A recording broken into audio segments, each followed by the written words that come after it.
Bueno, queridos hermanos, que el Señor les bendiga. Hoy estamos compartiendo un mensaje que he titulado Efecto Post-Resurrección. Es muy interesante que hoy históricamente estamos celebrando la resurrección de Cristo. Precisamente el día miércoles estuvimos celebrando la fiesta de Pesaj, el día en que el Señor fue crucificado, y es muy interesante que esta Semana Santa concuerda exactamente como en los tiempos de Jesús. El Señor murió un miércoles, las mujeres se dieron cuenta de la resurrección de Jesús el día domingo, y es muy interesante que realmente cuando vemos en los evangelios todo lo que ocurrió con Jesús, cómo toda su predicación empezó a dar una revolución en el sistema religioso judío de su tiempo, cómo las autoridades judías empezaron a levantarse en su contra por lo revolucionario que fue su mensaje, y realmente vemos que no fue revolucionario, sino que realmente volvió a la esencia de lo que realmente enseñaba la Torá. Y cuando nosotros vemos que el Señor resucitó, dice la Biblia que estando muy de mañana, el primer día de la semana, es decir, el día domingo, las mujeres fueron a la tumba. Y dice la Biblia que un ángel les preguntó: ¿por qué buscáis entre los muertos al que vive? Y de esto es lo que yo quisiera hablar hoy. La doctrina de la resurrección, sin lugar a dudas, es la doctrina más importante de todo el cristianismo. Pablo dijo que si la doctrina de la resurrección no fuera cierta, vana es nuestra fe. Y es muy interesante que el cristianismo no solo se queda con el relato de una persona que resucitó de entre los muertos. Realmente vemos que empezaron a ocurrir cosas extraordinarias y empezaron a ocurrir cosas sobrenaturales después de que el Señor resucitó. Por eso es que el mensaje se llama efecto post-tribulación. ¿Y qué es lo que nosotros encontramos en la Biblia? Nosotros encontramos que había un pequeño grupo de 120 miembros. Esa fue la cantidad de personas que se convirtió de la predicación de Jesús. ¿Pueden creerlo? Solo 120 judíos se convirtieron de la predicación del Señor. Y uno ve que la Biblia narra de que Él multiplicó los panes y los peces frente a 5,000 personas, luego frente a 4,000 personas. ¿Dónde estaban esos miles de personas? Lo cierto es que el Señor mismo les dijo: ustedes me siguen a mí porque ustedes comieron y se saciaron. Y las personas que seguían al Señor realmente lo siguieron por sus beneficios, por los milagros que Él hacía, porque multiplicó los alimentos, porque también expulsaba demonios. Pero la gente no puso atención a lo más importante, que era su mensaje. Estos 120 discípulos aparecen en Hechos capítulo número 2. Dice la Biblia que ellos estaban unánimes juntos orando en la fiesta de Pentecostés, y el Espíritu Santo cayó sobre ellos y empezaron a hablar en lenguas humanas, porque dice la Biblia que habían llegado muchos judíos piadosos de la diáspora que vivían a lo largo y ancho del Imperio Romano, y les escuchaban hablar en su propia lengua natal. Y lo interesante es que este pequeño grupo de 120 creyentes empezó a experimentar algo poderoso después de la resurrección de Cristo. Este grupo empezó a crecer de una manera extraordinaria. La Biblia nos narra en Hechos de los Apóstoles que la primera vez que Pedro predicó se convirtieron 3,000 judíos, sin contar hombres, sin contar mujeres y niños, en su primera predicación. Y luego encontramos que vuelve Pedro a predicar y se convierten 5,000 hombres, sin que se hayan contado las mujeres y los niños. Entonces, este grupo empezó a crecer de una manera sobrenatural, empezó a crecer de una manera totalmente extraordinaria. Y yo quisiera contarles que hubo un efecto post resurrección, tres cosas que ocurrieron después de la resurrección en los creyentes, y que nosotros tenemos que entenderlas y tenemos que volver a esos inicios de la iglesia primitiva. El primero de todos ellos fue que hubo un grupo que se empezó a levantar con un estilo de vida diferente. La Biblia dice en Hechos capítulo 4, versículo 32, vayan conmigo por favor, dice: y la multitud de los que creyeron tenía un corazón y un alma, y ninguno decía ser suyo propio algo de lo que poseía, sino tenían todas las cosas comunes, y con gran poder los apóstoles daban el testimonio de la resurrección del Señor Jesús, y había abundante gracia sobre todos ellos, y no había ningún necesitado entre ellos, pues todos los que poseían tierras o casas las vendían y llevaban el valor de lo vendido, y lo ponían a los pies de los apóstoles, y era distribuido a cada uno según su necesidad. Aquí encontramos el primer efecto post-resurrección. Encontramos un grupo que empieza a velar por el cuidado de la comunidad cristiana. Dice la Biblia que todos tenían un solo corazón, que todos consideraban sus bienes como un bien común, un bien propio. Y dice que no había necesidad entre ninguno de los creyentes. Esto es algo que tiene que empezar a lucir dentro de nosotros en medio de esta crisis pandémica.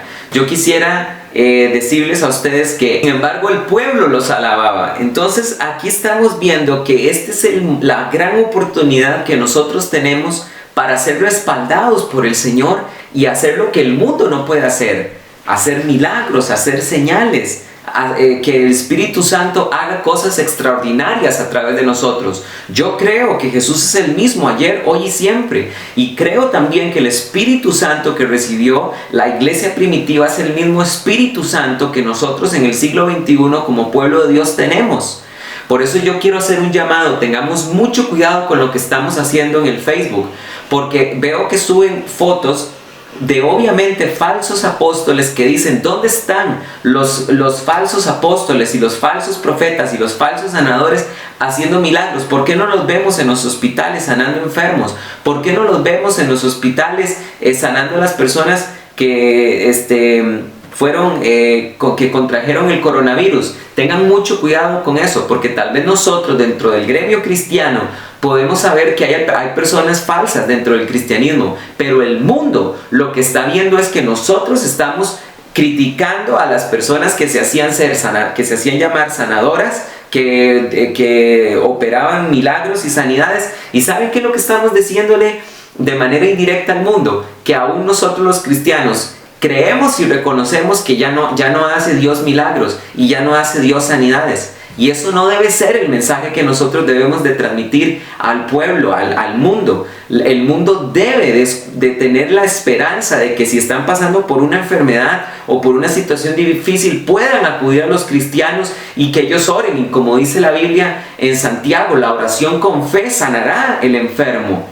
Pero tengamos mucho cuidado con estos memes que estamos subiendo por Facebook, porque lo que estamos diciendo indirectamente es que el Dios que sanó enfermos, se hizo milagros en el Antiguo y Nuevo Testamento, como que se olvidó de nosotros en el siglo XXI, y tal cosa no es cierta. El efecto post-resurrección de la comunidad cristiana primitiva fue que abundaban en milagros y señales, y mi oración es para que Dios me pueda usar con milagros y señales, y mi oración es para que el Señor te pueda usar y cuando ores por un enfermo, Él sea sano. En tercer lugar, la comunidad después de la resurrección fue una comunidad que era poderosa en el conocimiento de las Sagradas Escrituras. Dice la Biblia que cuando Pedro y Juan fueron apresados por el Sanedrín y fueron interrogados por haber sanado a un cojo con más de 40 años de enfermedad, dice la Biblia en el versículo 4, versículo 13, viendo entonces la osadía de Pedro y de Juan y percibiendo que eran hombres sin letras e indoctos, es decir, que no habían estudiado Torá con los rabinos, se admiraban y reconocían que ellos habían estado con Jesús. La predicación que Pedro hizo en Hechos capítulo 2 en el día de Pentecostés fue una predicación extraordinaria. Pedro habló de que la resurrección de los muertos y del Mesías estaba profetizada en el Salmo capítulo 16, cuando dice la Biblia que él citó en Hechos capítulo número 2,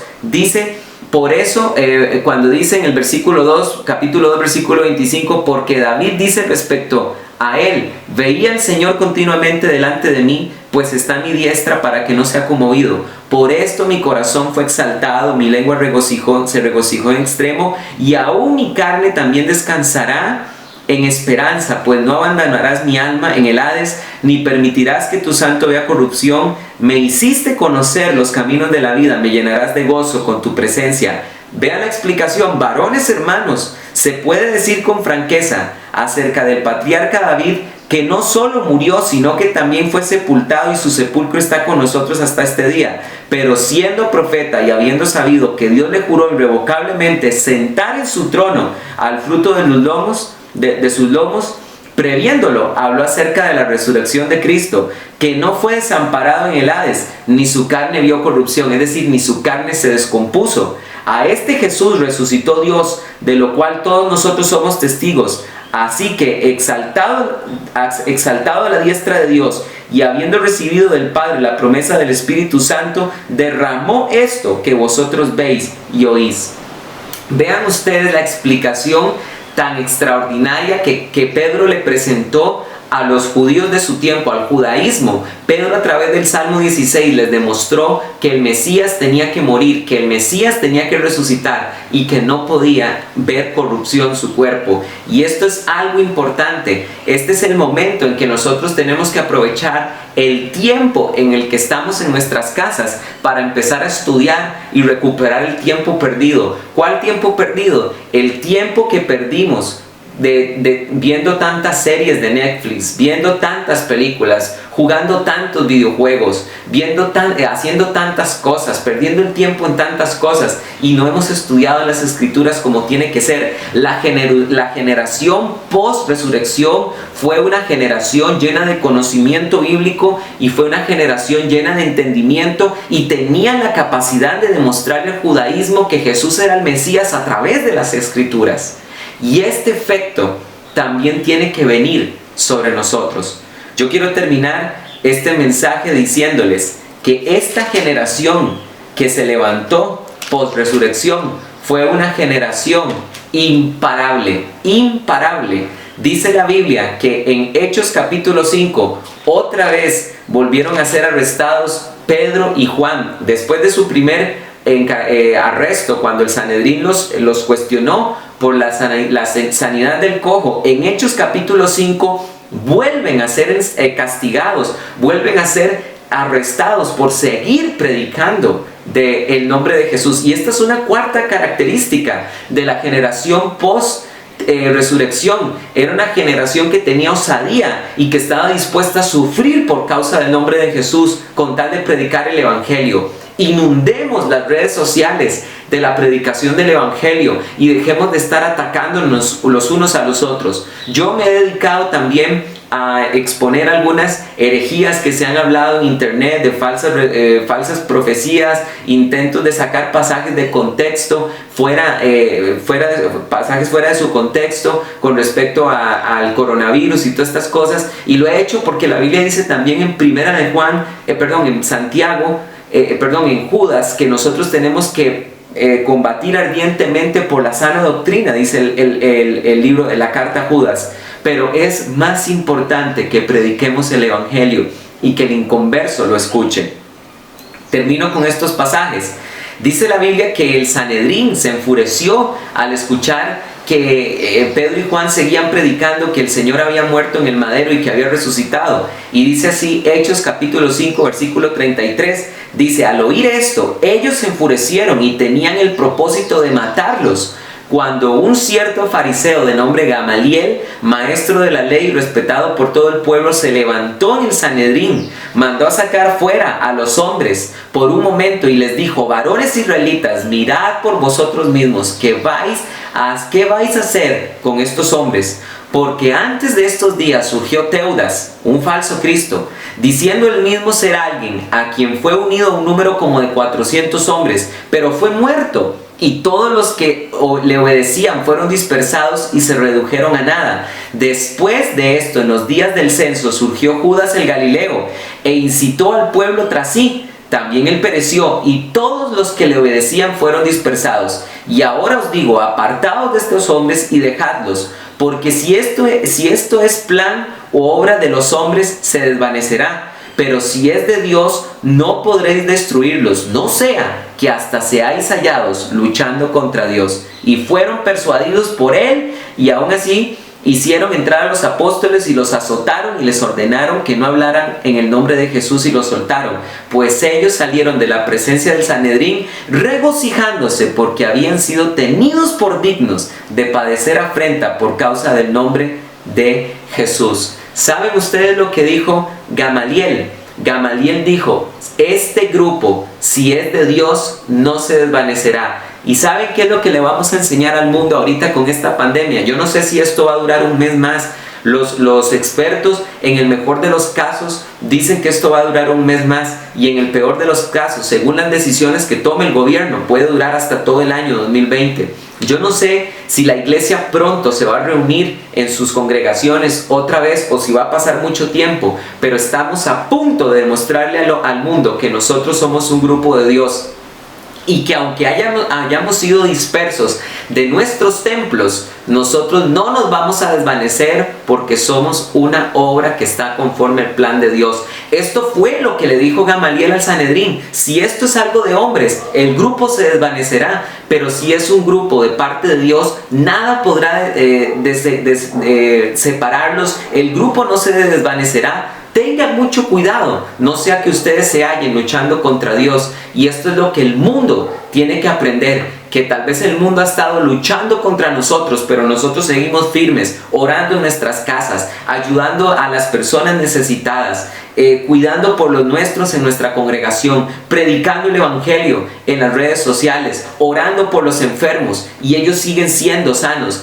Nuestros grupos van a seguir de pie. Esto va a hacer que nuestras iglesias crezcan, porque la iglesia somos la comunidad. Va a hacer que nuestras congregaciones crezcan, y esto va a ser para testimonio también del mundo. Yo quiero decirles que el mismo poder y la misma actitud que hubo en la generación post-resurrección la necesitamos hoy también nosotros. Hoy estamos celebrando la resurrección de Cristo históricamente hablando, y hoy es el momento en que nosotros empecemos a demostrarle al mundo que esa generación post-resurrección sigue de pie y sigue impactando al mundo. Que Dios les bendiga y que tengan mucha paz.